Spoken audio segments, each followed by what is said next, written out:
Shalom, perkenalkan nama saya Shalimita Tutor dengan NIM 2314 201169 kelas A6 semester 1. Video ini saya buat untuk memenuhi tugas bahasa Indonesia dengan dosen pengampun Ibu Jumliati Tambayang SPD MPD. Saat ini kita akan membahas tentang demam tifoid. Apa itu demam tifoid? Demam tifoid adalah infeksi oleh bakteri Salmonella typhi. Bakteri ini biasanya masuk ke tubuh melalui makanan atau minuman yang terkontaminasi oleh tinja atau urin penderita. Penularan demam tifoid juga dapat terjadi melalui kontak langsung dengan orang yang terinfeksi atau melalui air yang terkontaminasi. Setelah masuk ke dalam tubuh, bakteri Salmonella typhi berkembang biak di saluran pencernaan dan menyebar ke aliran darah.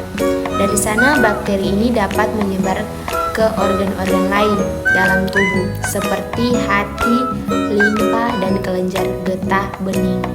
Faktor-faktor yang dapat meningkatkan risiko seseorang terkena demam tifoid meliputi tinggal di daerah dengan sanitasi yang buruk, kebiasaan mencuci tangan yang kurang, konsumsi makanan atau minuman yang tidak higienis, serta kontak dengan orang yang terinfeksi. Gejala demam tifoid dapat bervariasi dari ringan hingga parah. Berikut adalah beberapa gejala yang umumnya terjadi pada demam tifoid. Yang pertama, demam. Demam yang meningkat secara bertahap adalah salah satu gejala utama demam tifoid. Suhu tubuh dapat mencapai 39-40 derajat Celcius. 2. Sakit kepala. Penderita demam tifoid biasanya mengalami sakit kepala yang berat dan menetap. Yang ketiga, sakit perut. Gejala ini seringkali disertai dengan perasaan tidak nyaman di perut, mual, muntah, dan hilangnya nafsu makan. 4.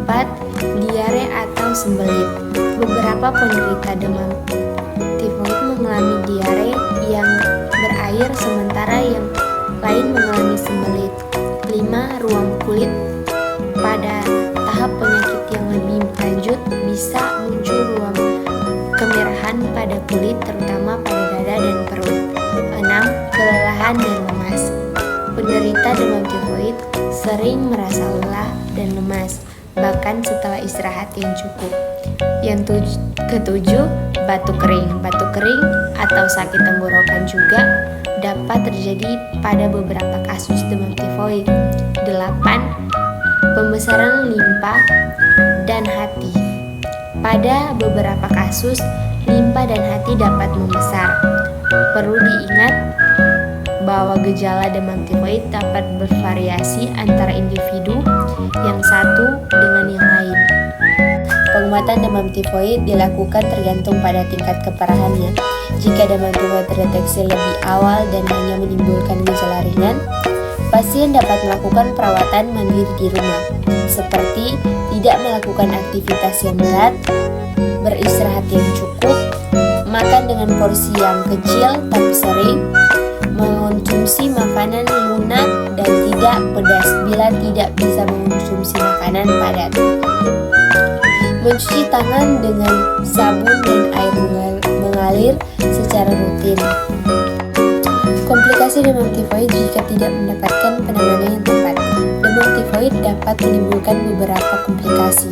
Beberapa komplikasi yang paling sering terjadi adalah perdarahan di saluran pencernaan, sehingga memerlukan transfusi darah, atau robekan di saluran pencernaan yang dapat berkembang menjadi peritonitis dan berakibat fatal.